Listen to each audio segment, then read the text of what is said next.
Hello guys, recently may mga nagtatanong sa akin paano ko daw minamount yung action camera ko sa motor, and meron akong tatlong ways na gusto kong i-share dahil sabi nga, sharing is caring.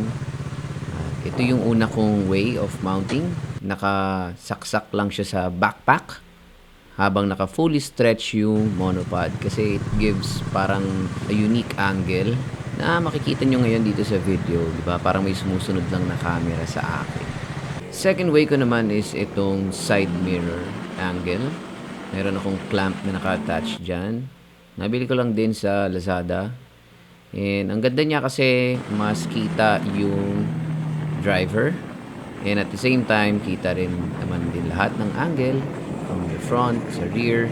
Ang medyo disadvantage lang ito is ma-vibrate siya. Pero since maganda naman yung stabilizer ng Insta360, hindi naman halata masyado sa footage.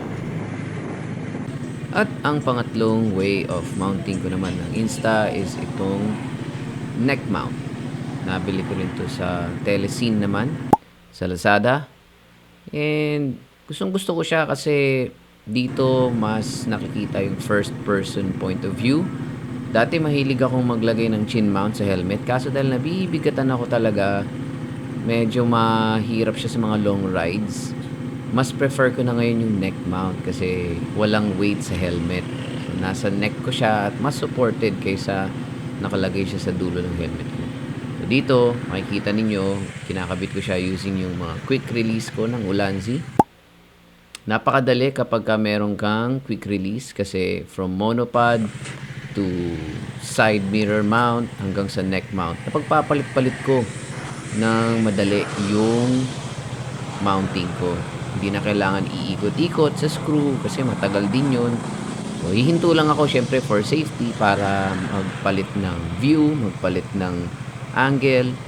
So, from yung kaninang backpack mount, papuntang side mirror mount, hanggang sa etong neck mount.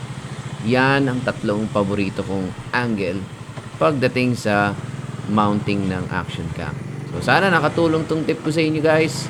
I'll see you on the next video. Salamat. Peace.